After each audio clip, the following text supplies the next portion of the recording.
오늘 말씀 제목은 좋은 나라라는 제목으로 말씀을 전하게 되는데, 이 크리스천들이 또한 예수님 믿는 사람들이 함께 모여서 함께 일을 이뤄나가는 것, 그것이 무엇인가? 즉 하나님의 나라를 이 땅 가운데 이뤄나가고 또한 좋은 나라를 만들어가는 것이 우리 성도들의 궁극적인 목적이라고 생각이 됩니다. 그래서 오늘 좋은 나라라는 제목을 가지고 함께 하나님의 말씀을 나누도록 하겠습니다. 전에 97년도죠. 1997년도에 제가 군대를 4월 달에 제대를 했습니다. 날짜도 잊어먹지 않는데 4월 16일 날 군대에서 제대를 하고 그리고 나왔는데, 그때 한창 아르바이트를 구하고 있었어요. 근데 그 당시에 핸드폰, 이 모바일 폰이 보급되기 전이라서 그 전 단계로 뭐가 나왔었냐면은 삐삐라는 게 있었습니다. 그래서 그 삐삐를 가지고 다녔었는데, 어느 날 제가 전혀 모르는 번호에서 이 삐삐가 음성이 온 거예요. 그래서 음성이 녹음이 돼 있어가지고 그 음성을 들어봤더니 굉장히 친절한 어떤 여자분의 목소리로 이런 목소리가 녹음돼 있었습니다. 이종우님, 아르바이트가 필요하시죠? 한 달에 70만 원을 벌 수 있는 방법을 알려드리겠습니다. 궁금하시면 전화 주세요. 안 궁금할 수가 없죠. 그때 아르바이트를 제가 구해봤는데 하루에 10시간씩 일을 해도 50만 원 이상을 받기가 힘들었었는데, 또한 그때가 IMF가 오기 직전이기 때문에 일자리가 굉장히 찾기가 힘들었었거든요. 그런데 하루에 10시간씩 일을 해도 한 달에 50만 원을 벌기가 힘든데 70만 원을 벌게 해줬다는 얘기에 제가 전화를 걸었어요. 그때 그분이 뭐라고 얘기를 하냐면은 1997년도부터 1회 물류 자격증, 물류관리사 자격증이라는 것이 나오는데, 그것을 시험을 봐서 합격을 하면은 그 자격증을 임대를 해줄 수가 있다는 겁니다. 다른 사람에게 임대를 해주게 되는데, 그러면 월 70만 원씩 그 임대비가 저한테 입금이 되는데, 몇 년까지 가능한가? 제가 70세가 될 때까지 매월 70만 원씩 계속해서 입금이 되고, 물가가 올라가면은 물가 올라가는 상승률에 맞춰서 그 70만 원도 같이 올라간다는 거예요. 그때 지하철 요금이 얼마였냐면은 450원이었습니다. 지금 1,050원이죠. 지금 물가로 환산을 해보면은 한국 돈으로 약 160만 원 정도, 그리고 호주 달러로 계산을 해보면은 그 호주 달러로 하면 1,800불 정도의 굉장한 돈이 들어올 수가 있다라는 거예요. 그런데 어떻게 그런 걸 놓치겠습니까? 그래서 당장 그 사무실로 갔죠. 그랬더니 거기 갔더니 책 10권을, 이 정도 두께인데 굉장히 친절한 여직원이 그 책 10권을 갖다가 제 개인 정보에 대해서 몇 가지를 적더니, 그 다음에 그 책 10권을 갖다 주면서 이 책으로 한 달만 공부하시면은 이 물류 자격증, 물류 관리사 자격증 시험에 합격을 하십니다. 그러면 합격되는 그날부터 저희가 임대를 해드려서 70만 원씩 입금되도록 해드리겠습니다. 그래서 제 통장 번호까지 다 적는 거예요. 그래서 그때 제가 군대 제대하고 세상 물정을 몰라서 그걸 다 적어준 거예요. 그리고 왔는데 집에 오면서 지하철에서 신문을 하나 사가지고 이렇게 읽으면서 오는데 봤더니 거기 사회란에 이런 기사가 뜬 거예요. 신종 사기 기승, 아르바이트를 구하는 학생들을 대상으로 신종 사기 기승. 그래가지고 거기 나오는데 물류 관리사 자격증 따게 해준다며 책값 40만 원만 팔고 임대 안 해줘, 이런 기사가 뜬 거예요. 제가 제대로 걸린 거예요. 그래가지고 거기 봤더니 비슷한 사기가 몇 개가 더 나왔는데, 그게 뭐냐면 워드 입력이라는 아르바이트가 있는데 한 장당, A4지 한 장당 1,000원씩을 준다는 거예요.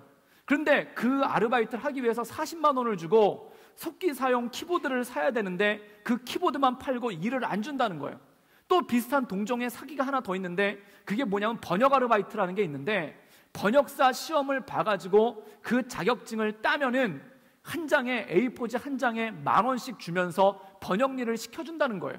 그래서 그걸 하겠다고 많은 사람들이 지원을 했는데 나중에 키보드만 팔고 일을 안 주고 또한 책만 팔고 일을 안 줘서 보통 40만 원치씩 다 사기를 당하는 그런 일들이 생겼다는 겁니다. 그걸 보고 제가 책 10권을 봤더니 바로 그건 거예요. 그래서 이거 제대로 걸렸구나. 그래가지고 마음 가운데 얼마나 그 분노가 가득 차겠습니까? 그래서 집에 가가지고 당장 군복으로 갈아입고 그 다음에 제 조카 야구방망이를 하나 빌려가지고 그걸 들고 그 사무실에 간 거예요. 그래서 그 야구방망이로 책상을 두들기면서 제가 드렸던 모든 자료들을 다 주십시오. 그 다음에 그 책을 돌려주고 그 앞에서 그 자료를 다 찍고 똑바로들 살라고 일장 훈계를 한 다음에 그 다음에 왔었던 그러한 적이 있었습니다. 그런데 제가 온 다음에 저희 아버지한테 그 말씀을 드렸죠. 아버지, 제가 이런 일이 있어서 그 책을 받아올 뻔했는데 이러저러해서 돌려드려줬어요 라고 얘기를 했더니 저희 아버지가 뭐라고 얘기를 하냐면은 도대체 기술도 없고 학벌도 없고 아무것도 없는 너한테 한 달에 70만 원씩 준다는 것 자체가 사기가 아니겠느냐라고 그렇게 얘기를 하는 거야. 저희 아버지 너무 매섭게 말씀을 하시더라고요. 근데 정말 듣고 보니까 그런 거예요. 진짜 기술도 없고 자격증도 없고 학벌도 없는 아무것도 없는 나한테 돈을 갖다가 그렇게 쉽게 준다는 얘기 자체가 그게 사기고 그게 어려움이 아니겠습니까? 근데 제가 곰곰이 보니까 사기의 특징이 바로 그거라는 거예요. 그게 뭐냐면 사람이 혹할 만한 것. 그래서 사기치는 사람들은 이런 얘기를 합니다. 세상에 눈먼 돈이 굉장히 많은데 그 돈을 가져오는 방법을 몰라서 사람들이 돈을 못 벌지 세상에 돈 버는 방법은 무궁무진하다고. 그런데 정보를 몰라서 못 벌고 몰라서 못 버는 거지 세상에 돈 버는 방법은 무궁무진하다고 얘기합니다. 그래서 거기에 걸리는 거예요. 여러분, 사람이 사기를 칠 때 두 가지 방법이 있습니다. 그게 뭐냐면 첫 번째, 그 사람에게 두려움을 주는 거예요. 그 사람이 평소에 걱정하고 있었던 것에 대해서 두려움을 주는 거죠. 그래서 예를 들어서 보이스 피싱이라는 사기가 있는데 가장 많은 게 뭐냐면은 군대 가 있는 아들이 있는 집안에 전화를 거는 거예요. 당신 아들이 탱크를 저수지에 빠뜨렸습니다. 그래서 탱크비를 물어주지 않으면은 그 당신 아들이 감옥에 가게 되는데 그런데 그 탱크비를 물어줘야 되니까 일단 100만 원만 입금시켜 주십시오. 뭐 이런 식인 거예요. 그런데 군대에 있는 아들한테 연락이 안 되잖아요. 또는 군대에 있는 당신 아들이 크게 다쳤는데 지금 군대 병원에선 치료가 안 돼서 일반 병원으로 옮겨야 되니까 입원비를 입금해 주십시오. 이런 식으로 해가지고 사기를 친다는 겁니다. 그런데 많은 부모님들이 거기에 당하는 이유가 뭐냐면은 순간적으로 내 자녀가 다쳤다, 내 자녀가 뭔가 사고가 일어났다는 거에 거기서 두려움을 느끼고 모든 이성이 마비가 되어서 자기도 모르게 입금을 시키고 마는 그런 일이 생긴다는 거예요. 특별히 해외 나와 있으면은 한국에 있는 부모님들한테 종종 그런 연락들이 간다고 그래요. 지금 당신 자녀가 시드니에 와 있는데 당신 자녀가 사고를 쳐가지고 그거를 합의를 해주지 않으면 감옥에 가니까 빨리 돈을 입금하라고. 그래서 여러분 평소에 한국에 혹시 부모님들 계시면 전화 자주 할 수 있기를 주님의 이름으로 축복합니다. 전화 자주 안 하면은 그런 거에 부모님들이 당하실 확률이 굉장히 크다는 거예요. 그 이유가 뭐냐면은 부모 자식을 사랑하고 자식이 잘못될까 두려워하는 그 부모님들의 두려운 마음을 갖다가 이 사기꾼들이 건든다는 거죠. 그럼 또 하나는 뭘 건드냐면은 욕심을 건듭니다. 그 욕심이 뭐냐면은 뭔가 내가 간절한 게 있어요. 또한 내가 뭔가 절실한 게 있어요. 근데 정상적인 방법으로는 해결이 안 되는 게 있어요. 그럼 사기꾼들은 어떻게 얘기를 하냐면은 나에게 백이 있습니다. 또는 나에게 방법이 있습니다. 또한 나에게 정보가 있습니다. 나에게 아는 사람이 있습니다 라고 얘기를 해가지고 우리의 마음을 걸리게 한다는 것입니다. 근데 중요한 건 그거예요. 누가 들어도 그건 분명히 사기예요. 정말 그렇습니다. 저 같은 사람에게 그 당시 제 나이가 25이었는데 25살에 대학교도 졸업하지 않았고 학벌도 없고 기술도 없고 자격증도 없는 저한테 월 70만 원 준다는 얘기는 누가 들어도 다 사기예요. 지나가다니던 강아지가 들어도 아 저건 사기구나 라고 다 알 수가 있는데 저만 모르더라는 겁니다. 왜 저만 몰랐을까요? 그 이유가 뭐냐면 아르바이트 해야 되는데 지금 등록금 벌어야 되는데 돈 벌어야 되는데 이 생각이 그 안에 절실하게 있고 골똘하게 있으니까 70만 원 준다는 말에 정신이 나가버리는 거예요. 그것과 마찬가지라는 것입니다. 사랑하는 여러분, 우리가 뭔가 절실하게 뭔가를 생각하고 있을 때, 또한 절실하게 뭔가를 바라고 있을 때, 또한 뭔가를 하고 싶은 욕심이 그 안에 들어왔었을 때 그거를 누군가 조금만 건드려주면은 굉장히 넘어가기가 쉽고 굉장히 빠지기가 쉽다라는 것입니다. 그래서 이 줄리어스 시저라는 사람은 어떤 얘기를 했냐면 사람은 믿고 싶은 것을 믿고 듣고 싶은 것을 듣고 보고 싶은 것을 본다라는 그런 얘기를 했습니다. 그게 뭐냐면 사람들이 뭔가를 본 다음에 객관적으로 판단을 하는 게 아니라 자기가 보고 싶은 것만 본다는 거예요.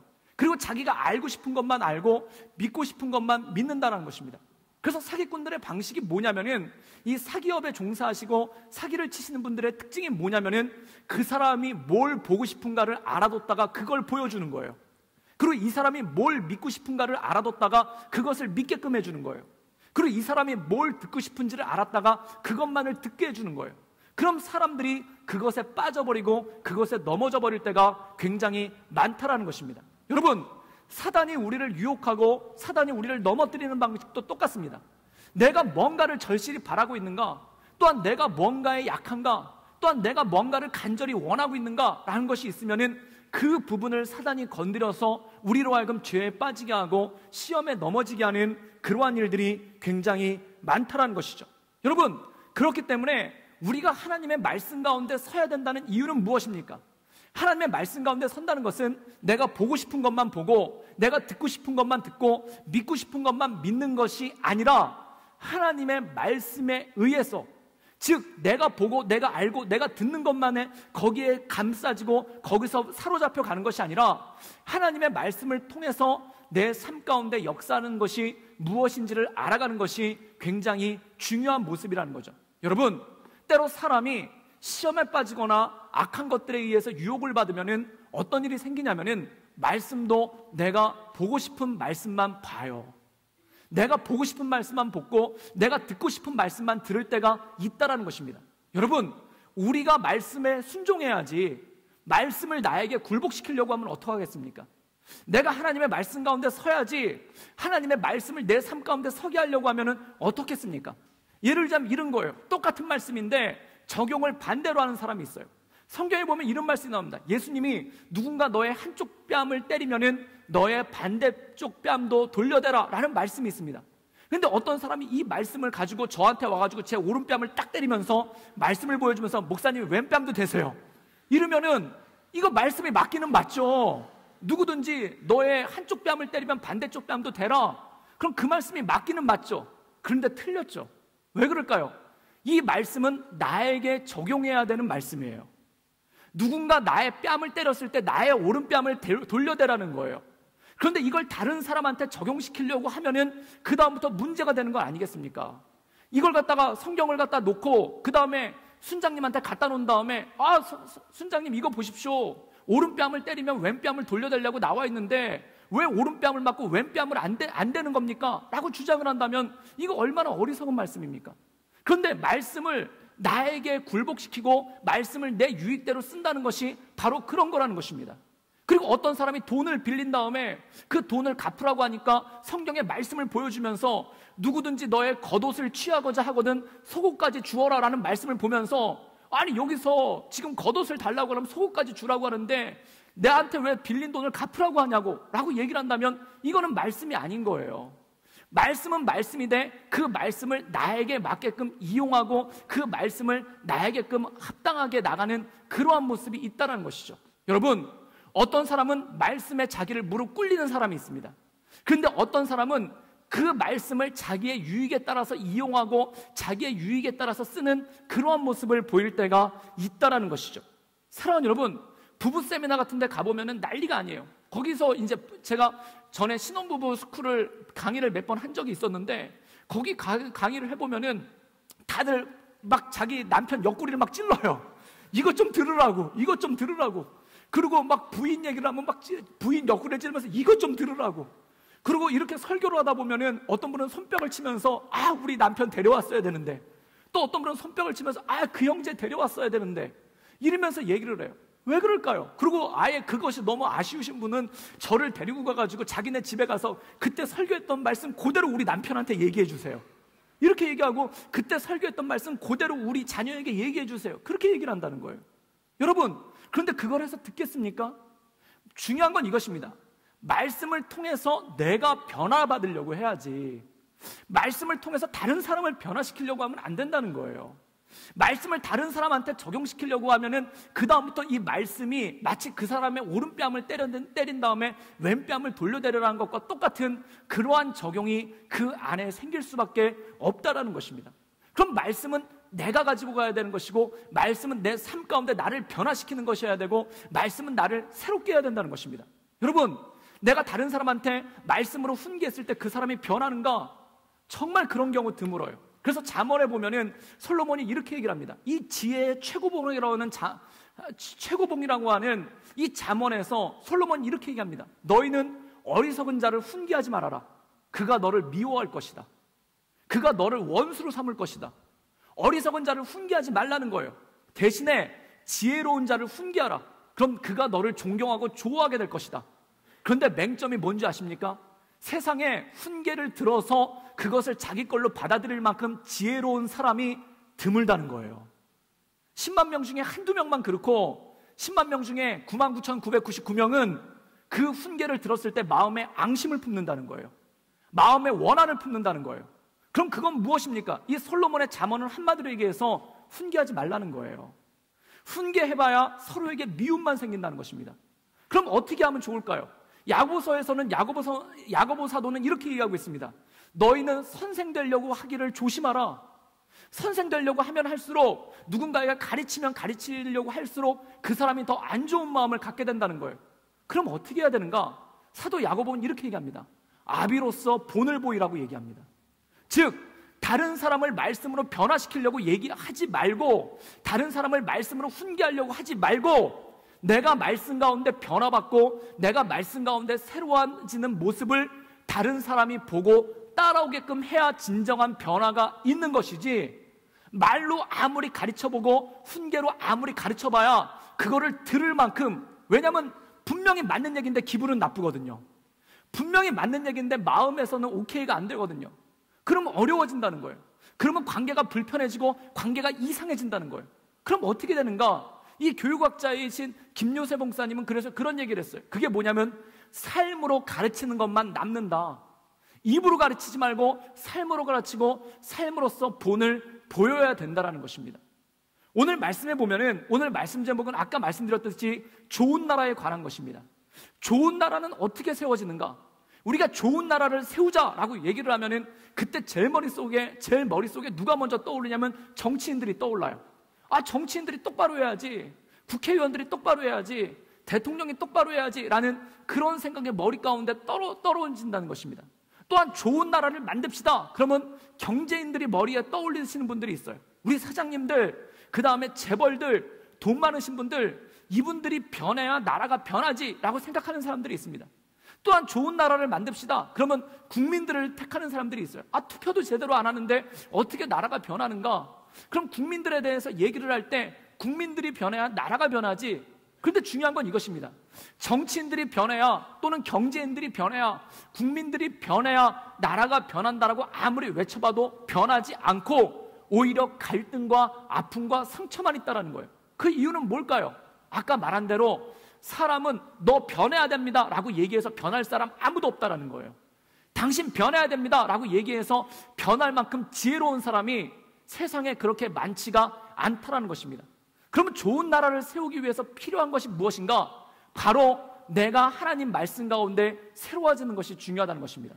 내가 좋아지면 나라가 좋아진다는 것입니다. 내가 온전히 서면은 교회가 온전히 선다라는 것입니다. 이 세상이 변화되지 않는 이유는 정답을 몰라서가 아니에요. 하나님의 말씀이 없어서가 아니에요. 그런데 무엇과 똑같냐면 성경책을 펴놓고 너의 왼뺨을 때릴 테니 오른뺨을 돌려대라는 말씀으로 당신은 왜 말씀을 지키지 않는가라는 그러한 고성만이 난무하기 때문에 나라가 변하지 않고 사회가 변하지 않고 공동체가 변하지 않고 가정이 변하지 않는 그러한 일들이 생긴다는 것입니다. 즉, 좋은 나라를 만들기 위해서 필요한 것이 무엇인가? 나를 온전히 세워나가야 된다는 것이죠. 그렇다면 나를 온전히 세워나가기 위해서 필요한 능력이 무엇인가? 그것을 바로 사도 바울이 우리에게 말씀하고 있다는 것입니다. 우리 로마서 13장 1절에서 2절까지의 말씀을 읽겠습니다. 우리 다 같이 읽겠습니다. 각 사람은 위에 있는 권세들에게 복종하라. 권세는 하나님으로부터 나지 않음이 없나니 모든 권세는 다 하나님께서 정하신 바라. 그러므로 권세를 거스린 자는 하나님의 명을 거스르니 거스린 자들은 심판을 자취하리라. 오늘 말씀 가운데 보면 이렇게 얘기합니다. 각 사람은 위에 있는 권세에게 복종하라 라고 얘기합니다. 그렇다면 위에 있는 권세한테 왜 복종해야 되는가? 그 복종에 대해서 이렇게 얘기하고 있죠. 모든 권세는 다 하나님께서 정하신 것이기 때문에 그렇다는 것입니다.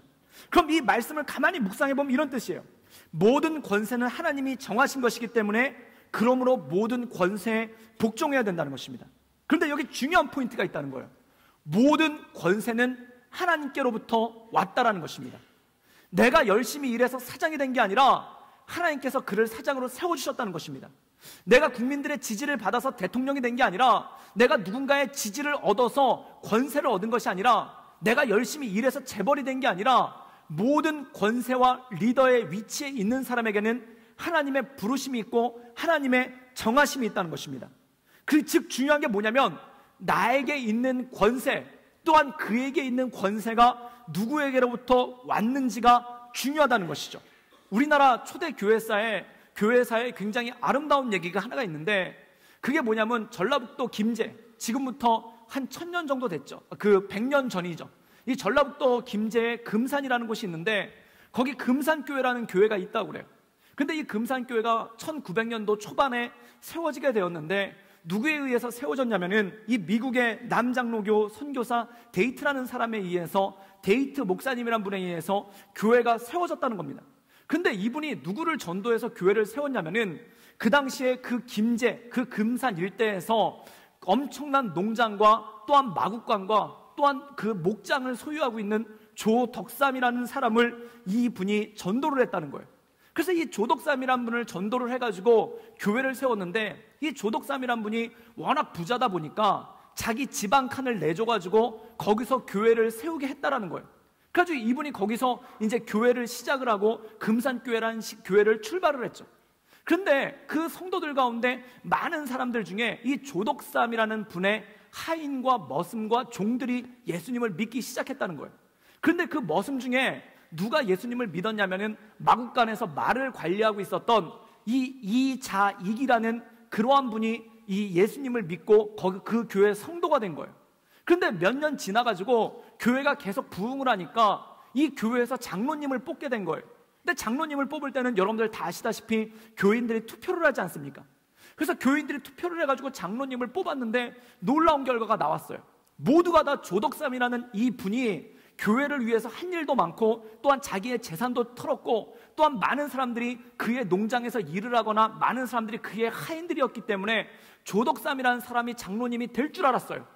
근데 결과가 어떻게 나왔냐면은 조덕삼이라는 분이 2위로 떨어지고 이 자익이라는 머슴이 1위로, 이 조덕삼의 하인이 1위로 이 장로님이 된 거예요.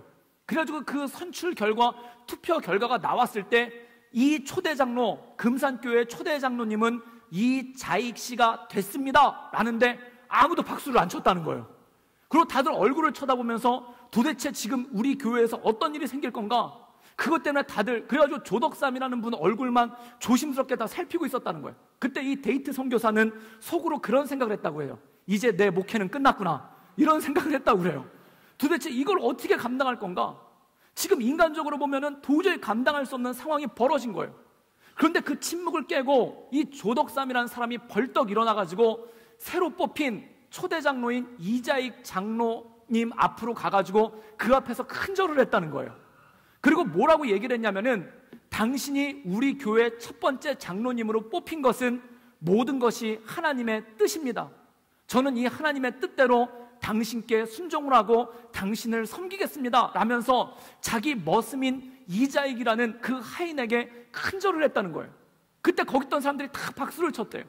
그리고 몇 년이 지난 다음에 이 조덕삼이라는 분도 장로님이 되었습니다. 그런데 이분이 이 이자익, 자기 선배 장로님이신 이자익 장로님을 봤더니 너무 말씀을 잘 전하고 신앙에 신실해서 이분에게 장학금을 줘가지고 평양 장로의 신학교로 보내서 거기서 신학 공부를 하게 한 거예요. 그래서 이분이 거기서 신학 공부를 마치고 다른 교회에서 부목사님으로 활동을 하고 있는데, 이 금산교회 초대 목사님이었던 데이트라는 선교사님이 은퇴를 하고 자기 나라로 돌아가게 됐다는 거예요. 그래서 2대 목사로 누구를 초청했냐면은 바로 이 이자익 목사님을 초청을 해가지고 그분이 금산교회 두 번째 담임 목사님이 될 수 있도록 그렇게 했다는 거예요. 그런데 이 이자익 목사님이 순회 설교자로서 전라북도 일대와 충청도 일대를 돌면서 복음을 전했는데, 그때 물질과 기도로서 이분이 전도할 수 있도록 뒤에서 굉장한 많이 후원을 해줬다는 거예요. 그래서 나중에 이 이자익이라는 분이 굉장히 선교를 많이 하고 교회를 많이 세우고, 나중에 대전에서는 지금 대전 장로의 신학교의 전신인 대전 신학교를 창립하게 되는 그러한 일들을 내었고, 또한 장로교 역사에 유일하게 3번 그 총회장으로 연임을 한 그러한 분으로서 기록이 되어 있고, 그리고 한국교회를 빛낸 100명의 인물 중에 한 명으로서 이분이 기록이 되어 있습니다. 그런데 더 아름다운 일은 뭐였냐면, 2005년도에 대전 장로의 신학대학 창립 예배에서 설립자인 이자익 목사님의 손자인 지금 카이스트 교수로 있는 이규환 교수님이란 분을 초대를 했고, 그리고 그 조덕삼 장로님의 손자가 누구냐면은 국회의원과 일본 대사를 지냈던 조세영이라는 국회의원, 그 두 분을 초대를 한 거예요. 거기서 이 두 분이, 이 손자들이죠, 아버지, 할아버지 세대에 있었던 일이 이제 대를 이어가지고 손자들한테 온 거죠. 그런데 거기서 이 이규환 교수라는 이 이자익 목사님의 손자가 거기서 축사를 하는데, 축사를 하면서 이런 얘기를 했다는 거예요. 그게 뭐냐면, 축사를 하다가 조세영 의원이 있는 자리에 가가지고 그분에게 큰절을 하면서 뭐라고 얘기를 했냐면은, 우리 할아버지가 주인을 잘 만나서 오늘 이런 날이 우리에게 왔습니다 라고 얘기를 했다는 거예요. 그랬더니 이 조세영 의원이란 분이 뭐라고 얘기했냐면은, 당신 할아버지가 주인을 잘 만난 것이 아니라 우리 할아버지, 이 조덕삼 장로님이죠, 우리 할아버지가 교회와 이 세상의 진정한 주인이 누구인지를 알았기 때문입니다 라고 얘기를 했다는 거예요. 여러분, 여기서 굉장히 중요한 게 있어요. 이 조덕삼이란 분이, 여러분 생각해 보십시오. 얼마나 창피한 순간입니까? 자기 하인들도 있고 자기가 부리는 사람들이 꽉 차 있는 그 교회에서 자기 머슴한테 투표해서 져서 장로가 못 된 거예요. 이분이 교회를 세우기 위해서 자기의 사랑방도 내주고, 그 다음에 데이트 목사님이 거처할 거처도 내주고, 또한 자기 하인들인 그 성도들을 와가지고 예배를 드릴 수 있도록 굉장히 많은 일들을 했는데 투표해서 자기 종한테 진 거예요. 얼마나 창피합니까? 그런데 이분 마음 가운데는 어떤 것이 있었냐면은, 진정한 주인은 누구인가? 이 교회의 진정한 주인은 누구이고, 또한 이 농장의 진정한 주인은 누구고, 내 삶의 진정한 주인이 누구인가? 누가 주인인가가 이분 마음 가운데 확실했다는 거예요. 나의 권세는 어디서 왔는가? 나의 이 물질의 권세는 어디서 왔고, 이 자리의 권세는 어디서 왔고, 내 삶의 모든 권세는 어디서 왔는가? 이분이 그거를 곰곰이 묵상을 해본 결과 따진 것이 무엇인가? 결국은 모든 것이 하나님께로 왔다라는 것입니다. 그래서 이분은 이자익이라는 그분에게 머리를 숙인 것이 아니라 하나님께 머리를 숙인 거예요. 왜 하나님께 머리를 숙인 걸까요? 이자익이라는 사람이 잘나서 그분이 장로가 된 것이 아니라 그를 세우신 하나님의 역사가 그 안에 있다라고 생각이 되었기 때문에, 그래서 이자익이라는 분에게 머리를 숙인 게 아니라 그 모든 것을 통해 이자익이라는 분을 리더로 세우신 하나님께 머리를 숙인 거라는 것입니다. 여러분, 그게 바로 누가 주인됨을 아는지가 중요하다는 것이죠. 권세, 모든 권세에게 너희는 복종하라 라는 말씀이 있습니다. 우리 앞에서 이렇게 막 권세를 가지고 있는 사람이 있는데 그 사람한테 고개를 숙이는 게 아니라는 거예요. 이 사람이 나에게 월급을 주고, 이 사람이 나에게 명령을 하고, 이 사람이 나에게 뭔가를 시키기 때문에 그 사람에게 머리를 숙이는 것이 아니라는 겁니다. 그럼 누구에게 머리를 숙인 것인가? 그 사람을 권세자로 세워서 역사하시는 하나님께 머리를 숙이며 나가는 그 모습이 중요하다는 것이죠. 여러분, 사람은 사람에게 머리를 숙일 때 언제 머리를 숙입니까? 첫 번째, 그가 나에게 금전적인 이득을 주면은 그에게 머리를 숙여요. 또 언제 머리를 숙이냐면은 그를 진심으로 존경할 때, 내가 너무 좋아하는 사람이고 내가 너무 따르고 싶은 사람일 때 그때 머리를 숙여요. 그런데 이것은 세상 사람들의 방법과 똑같다는 것입니다. 세상에 나에게 돈을 많이 주든지 또는 나에게 존경받을 만한 그러한 모습이 있는 사람에게 머리를 안 숙이는 사람이 누가 있겠습니까? 그런데 주님께서는 이렇게 말씀하시는 거예요. 이 사도 바울을 통해서 성도는 그것을 넘어서야 된다는 것입니다. 나에게 돈을 줘서가 아니라, 또는 나에게 존경받을 만한 뭔가 일이 있어서가 아니라, 그를 세우신 하나님이 있기 때문에 권세자에게 머리를 숙이는 것이 아니라 하나님에게 머리를 숙이는 것이 중요하다는 것입니다. 여러분, 우리 삶 가운데 세상을 살아가는 방법 중에 하나가 바로 이것이라는 것입니다. 이건 무엇일까요? 내가 회사에서 일을 하고 있는데 이 회사가 사장님의 거라면 일을 열심히 하고 싶지가 않아요. 만약에 내가 열심히 회사에서 일을 하고 있는데 이 회사가 사장님 거예요. 그리고 그 사장님이 나에게 월급을 많이 주든지, 그 사장님이 나를 인격적으로 잘 대해줘서 존경받을 만한지, 그럼 열심히 일하겠죠. 그런데 만약 그것도 아니고 저것도 아니라면 내가 열심히 일해야 되는 근거가 무엇입니까? 하나님의 역사가 그 안에 있는 것을 바라보라는 것입니다. 그래서 사도 바울은 무엇을 얘기하고 있냐면 무엇을 하든지 하나님의 영광을 위해서 하라, 무엇을 하든지 하나님께 하는 것처럼 하라라는 말씀이 이 말씀 가운데 나와 있다라는 것입니다. 제가 고등학교 다닐 때, 고등학교 2학년 때인가요? 그때 학교 옥상을 올라간 적이 있었어요. 그런데 한국의 고등학교 옥상은 참 그렇습니다. 별로 건전한 데는 아니에요. 거기서 싸움을 하든지 아니면 담배를 피든지 그런 데가 거기예요. 그런데 저는 싸움을 하러 간 것도 아니고 그 담배를 피러 올라간 것도 아니고 세상 구경을 하기 위해서 학교 옥상에 올라가서 주위를 이렇게 살펴봤어요. 그런데 주위를 살펴보다가 깜짝 놀랄 만한 일을 봤습니다. 그게 뭐냐면 학교 운동장에 학생들이 가득 모여 있는 거예요. 그래서 제가 그들이 누군가 이렇게 가만히 봤더니 전교 학생회 임원들이에요. 전교 학생회 임원들, 거기 보면 반장, 부반장, 그 다음에 학생회장, 학생부회장, 그 다음에 학생회 간부들이 한 100여 명 정도가 모인 거예요. 근데 그들이 뭔가를 하고 있는데 봤더니 다 이렇게 피켓과 플래카드를 들고 있는 거예요. 거기 뭐라고 써 있냐면 자연 보호라고 써 있었어요. 환경을 깨끗이 합시다. 그리고 그걸 가지고 막 이렇게 막 누가 연설을 하고 자연보호, 자연보호 그러면서 막 외치는 거예요. 마치 이렇게 시위하는 것처럼 지금 막 자연보호를 하자고 투쟁을 하고 있는 거예요. 그러고 난 다음에 그 피켓을 들고 거리 행진을 하는 거예요. 그래서 그들이 거리를 갖다 이렇게 쭉 행진을 하고 있는데 옥상이니까 잘 보이죠. 그래서 그들이 진짜 동네 한 바퀴를 갖다 그 피켓을 들고 구호를 외치면서 자연보호를 합시다 그러면서 진짜 동네를 한 바퀴 돌고 있는 거예요. 그런데 제가 그들의 모습을 보다가 뒤운동장에 봤는데 약간 놀라운 모습을 봤습니다.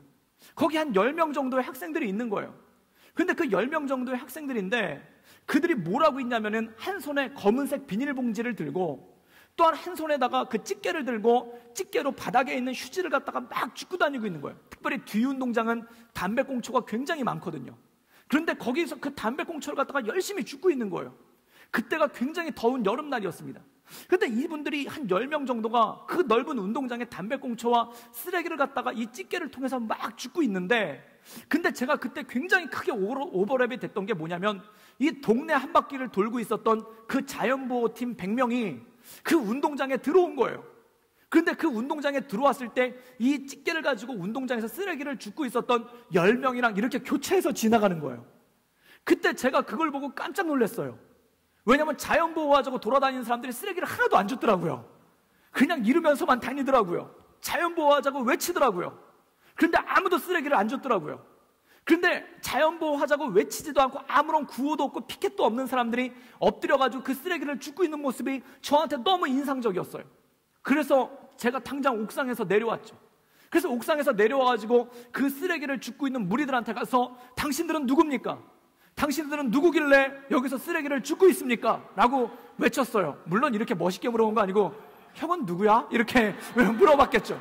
그렇게 물어봤는데 그분들이 이렇게 간 거예요. 우리는 말투스입니다 라는 거예요. 그래서 제가 말투스가 뭐예요? 라고 물어봤더니 말투스는 증인이란 뜻입니다. 사도행전 1장 8절에 너희는 땅끝까지 이르러 내 증인이 되라 할 때 그 증인이 말투스라는 거예요. 그래서 제가 궁금했어요. 그분들한테 왜 궁금해서 물어봤죠. 아니 증인이 되려면은 어디 가서 노방전도라든지 설교를 하든지 아니면 피켓을 들고 예수 믿으세요 그러면서 사람들한테 외치고 선포를 해야지 왜 쓰레기를 줍고 있습니까? 라고 얘기했더니 그분들이 이렇게 얘기한 거예요. 우리는 삶으로서 보여주기를 원합니다. 그럼 무슨 삶으로서 보여주기를 원합니까? 쓰레기를 줍는 착한 모습을 보여줘서 저 사람들이 예수님 믿는 사람은 착하구나 라는 것을 알고 믿게 하려는 것입니까? 선한 행동을 통해서 사람들한테 영향력을 주려고 하는 것입니까? 이렇게 물어봤어요. 그때 거기 있던 형 하나가 이렇게 얘기를 하는 거예요. 그게 아니라 우리들이 삶으로서 보여주고 싶은 것은 내 삶을 사랑하는 것을 보여주고 싶습니다. 그리고 그들에게 내 삶을 보여주기 전에 나는 내 삶을 사랑하고 싶습니다 라고 그 얘기를 하는 거예요. 그때 제가 굉장히 큰 충격을 받았어요. 삶을 사랑한다는 게 뭘까? 그러면서 하는 얘기가 뭐냐면은 우리는 내 삶을 사랑하기 때문에 우리 학교를 사랑합니다. 우리는 우리 학교를 사랑하기 때문에 우리 학교가 더럽게 방치되어 있는 것을 보지 못하겠습니다. 그래서 우리는 치우기로 했습니다. 그러는 거예요. 제가 그거에 큰 충격을 받았어요. 학교를 사랑한다. 학교를 사랑하기 때문에 이 학교가 더러워지지 않도록 한다. 저는 그때 학교 사랑한다는 말에 첫째 충격을 받았어요. 왜냐하면 한국의 고등학교는 뺑뺑이로 돌아가거든요. 추첨을 통해서 그냥 집에 가까운 학교 가거든요. 그리고 학교 가면 다 자기네 학교 후졌다고 얘기하고 안 좋다고 얘기를 하거든요. 그런데 이분들이 그런 얘기를 하는 거예요. 학교를 사랑한다는 거예요. 저는 그거에 충격을 받았어요. 왜 학교를 사랑합니까? 라고 물었더니 이렇게 얘기하는 거예요. 학교가 나의 삶이기 때문에 그렇습니다. 학교가 가장 많은 시간을 보내는 나의 삶이기 때문에 나는 내 학교를 사랑합니다 라고 얘기하는 거예요. 그 얘기를 들어봤고 제가 깜짝 놀랐어요. 학교를 사랑한다는 얘기는 자기의 삶을 사랑한다는 거예요. 그 자기의 삶을 사랑한 것을 어떻게 표현하는가? 학교를 사랑한 것으로 표현을 하는데 그 학교를 사랑하는 것을 학교를 깨끗이 하는 것으로 표현한다는 거예요. 그게 자신의 예배라는 거예요. 자기들의 예배라는 거예요.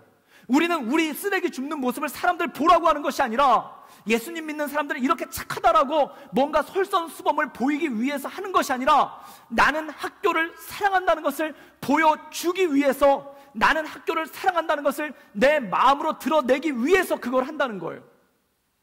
그러고 난 다음에 이들이 그 넓은 운동장 쓰레기를 다 줍고 난 다음에 뭘 하는가? 화장실로 가는 거예요. 그때 우리 고등학교에 하이스쿨에 화장실이 15개가 있었어요. 아무도 청소하지 않았어요. 한국의 학교는, 여기 호주의 학교는 다른 사람들이 와서 청소를 해주지만 한국의 학교는 학생들이 방과 후에 청소를 합니다. 그런데 거기 가가지고 아무도 청소를, 화장실 더러우니까 청소를 안 하는 거예요. 그래서 어떤 화장실은 그냥 방치되어 있는 거예요. 거기 가서 그들이 매일같이 청소를 하는 거예요. 호스와 빗자루를 사들고 거기 가서 매일같이 청소를 하는 거예요. 그리고 그 화장실에서 찬양을 불렀어요. 주님의 높고 위대하심은 주 하나님 지으신 모든 세계. 제가 굉장히 경치 좋은 데 가가지고 블루마운틴이나 뭐 이렇게 맨니같이 해변 좋은 데서 해 뜨는 거 보고 주 하나님 지으신 모든 세계 그거 부른 적은 있어도 화장실에서 주 하나님 지으신 모든 세계 내 마음속에 그리워볼 때 그때는 그걸 처음 불렀어요. 근데 거기서 놀랍게 깨달았어요. 해가 지는 블루마운틴이나 해가 떠오는 본다이 비치의 아름다운 해변말이 주 하나님이 지으신 세계고 나의 삶의 세계가 아니라 이 학교의 가장 초라하고 연약해 보이는 이 화장실도 주 하나님께서 지으신 세계고 나의 세계라는 걸 깨달았어요. 그래서 거기서 청소를 했죠. 그리고 청소하면서 알았습니다. 이것이 내 삶을 사랑하는 방법이라는 것을. 그리고 내 삶을 사랑하는 이 동역자들과 같이 노래를 부르면서 청소한다는 것이 얼마나 아름다운 것임을 그때 깨달았습니다. 여러분은 여러분의 삶을 사랑하십니까? 여러분의 삶은 하나님께서 여러분에게 주신 권세입니다. 여러분을 권세자로 삼으셨습니다. 저는 권세가 없습니다. 저는 아무 권세가 없습니다. 아닙니다. 여러분들은 권세가 있습니다. 어떤 권세가 있는가? 여러분들 방에 대한 권세가 있습니다. 여러분들은 여러분 방을 잘 다스리고 계십니까? 어떤 분들은 여러 방이 너무 자유분방해요. 어떤 분들은 무슨 곤충 사육장으로 키우시는 분들이 있어요. 뜻하지 않게 먹이도 주시고. 여러분 책상에 대한 권세를 가지고 있습니다. 여러분 책상은 평화로우십니까? 여러분 책상은 질서 정연하고 거기 하나님의 공의가 있고 거기 하나님의 주님의 높고 위대하심을 찬양할 만한 그러한 것들이 여러분 책상에 있습니까? 여러분 핸드백 안에는 하나님의 공의와 하나님의 높고 위대하심이 그대로 드러나고 있습니까? 여러분 그런 거예요. 하나님이 내 방에 권세를 주셨는데 방은 밀림인데 방은 아마존인데 내 방에서 무슨 생물이 살고 있는지도 모르는데 그 권세에 대해서 어떻게 얘기할 수 있겠습니까? 그래서 이런 얘기를 합니다. 세계 변화의 시작은 내 책상에서 시작한다. 내 책상에서부터 얼마만큼 변화가 일어날 수 있는가가 우리의 삶을 결정해 간다는 것입니다. 하나님께서 여러분에게 권세를 주었습니다. 권세, 그러면 뭔가를 지배하고 뭔가를 다스리고 뭔가 사람들이 우러르는 그런 모습만 권세라고 생각합니까? 그리고 그 나머지는 아무것도 권세가 아니라고 생각합니까? 아닙니다. 여러분에게 주신 모든 권세가 있습니다. 여러분에게 주신 삶의 자리라는 권세가 있습니다. 여러분 그걸 얼마큼 사랑하시나요? 그것을 얼마큼 귀하게 여기시나요? 그리고 그 권세가 하나님께서 내게 주신 것이라고 생각하고 얼마나 그것을 갖고 나가기 위해서 노력하십니까? 그것을 갖고 나가기 위해서 얼마나 애쓰십니까? 여러분, 내가 앉았던 자리조차도 치울 수 없다라면은 그분은 내가 앉은 자리조차, 내가 앉은 자리는 내 삶이 아닙니까? 내가 누워서 자는 침대는 내 삶이 아닙니까? 내가 있는 곳은 내 삶이 아닙니까? 도대체 삶을 살아간다는 것은 무엇일까요? 도대체 삶을 귀하게 여기고 삶을 값지게 여긴다는 건 뭘까요?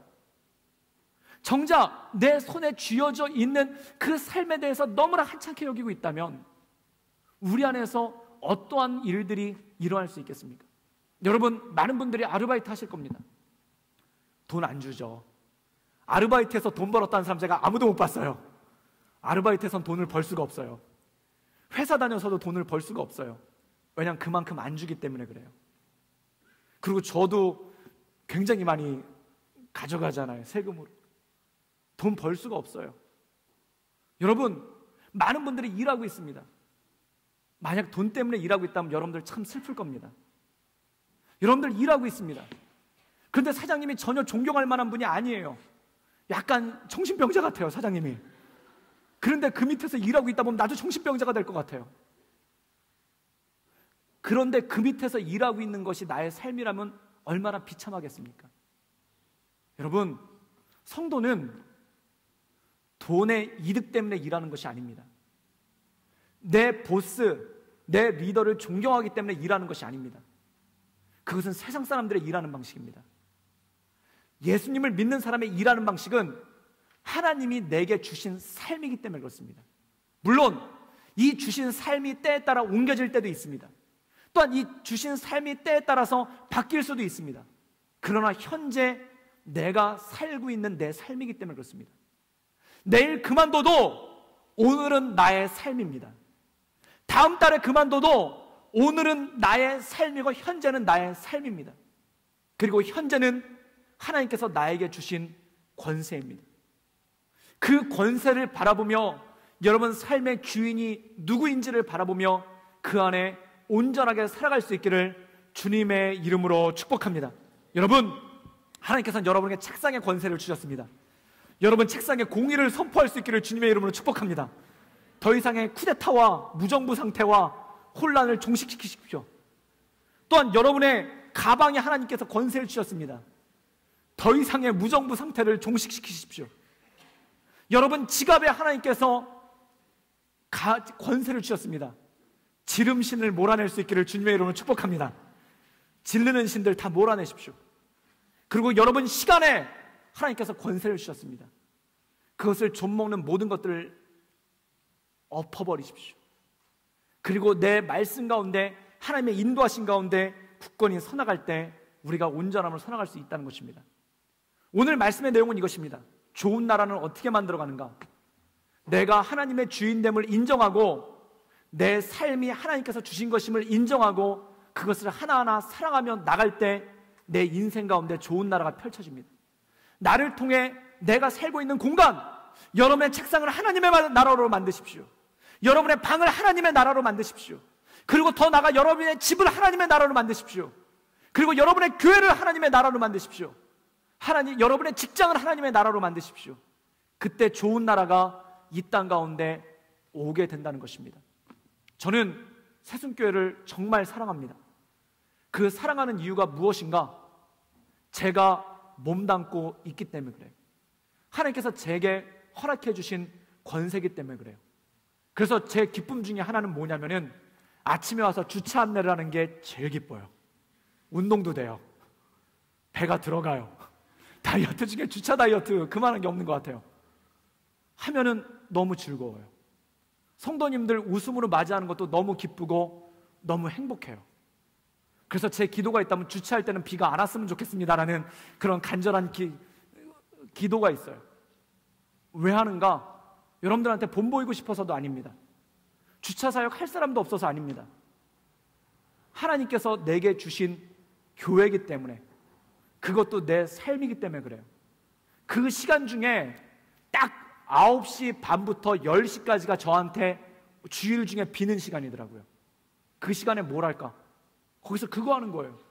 그리고 저한테 비는 시간이 또 하나 있는데 12시 반부터 1시 반까지가 비는 시간이에요. 그때 저희 청년들 데리고 미션홈에 가서 무짤로 나와요. 왜 그거 하는가? 그게 뭔가 본을 보이고 싶어서가 아니에요. 도와주고 싶어서가 아니에요. 힘든 사역하시는 분들을 함께하고 싶어서가 아니에요. 좋아서 그래요. 왜냐하면 하나님께서 내게 주신 삶이고 하나님께서 내게 주신 교회이기 때문에 그렇습니다.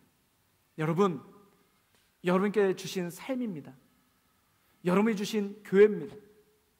그리고 여러분이 주신 가정입니다. 여러분이 주신 나라입니다. 즉 하나님께서 여러분에게 주신 삶입니다. 그 삶을 가장 값지게 여겨나감으로 좋은 나라를 만들어갈 수 있는 능력이 여러분 삶 가운데 있기를 주님의 이름으로 축복합니다.